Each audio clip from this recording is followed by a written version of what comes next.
As always, this detailed review is brought to you by BrainyBuyer.com. Shop smarter. Be a brainy buyer. So, I'm looking at these two propane grills, the Char-Broil Performance Series and the Weber Traveler. They both seem pretty popular. What's the deal?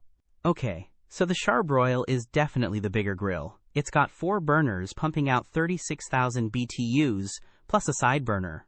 The Weber Traveler only has 1 burner at 12,000 BTUs. Wow, that's a big difference in power. So the Char-Broil is for serious grilling then? Yeah, definitely. The Char-Broil has a primary cooking area of 475 square inches, enough for like 24 burgers. The Weber is smaller, around 15 burgers. It's more compact. Okay, size matters, got it.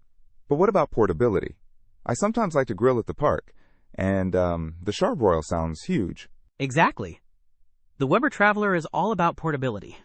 It's designed to fold up and fit in a car trunk. It only weighs 32 pounds, while the Char-Broil is a hefty 85 pounds, so the Weber is much easier to move around. Makes sense. What about the grates? Are they, good quality? The Char-Broil has porcelain-coated cast iron grates, which are supposed to be rust-resistant and easy to clean.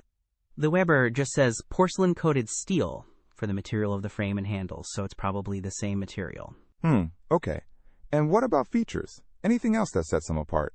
The Char-Broil has LED illuminated control knobs, which is kinda cool for night grilling. It also has a temperature gauge on the lid. The Weber has tool hooks and a side table, which are handy, and it also has a built-in thermometer. Okay, so the Char-Broil is feature-rich and powerful, but the Weber is portable and convenient.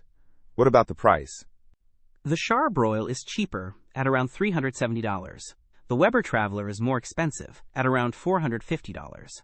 So it really comes down to what I prioritize, doesn't it? If I need a big, powerful grill for home, the Char-Broil wins. If I want something I can take anywhere, it's the Weber. Exactly. Think about how you'll use it most often, and that should guide your decision. And remember, the Weber can use a full-size propane tank with an adapter, so you aren't stuck with the small tanks. Don't miss out on our next in-depth review to help you make smarter purchasing decisions. Hit that subscribe button and the notification bell so you're always in the know.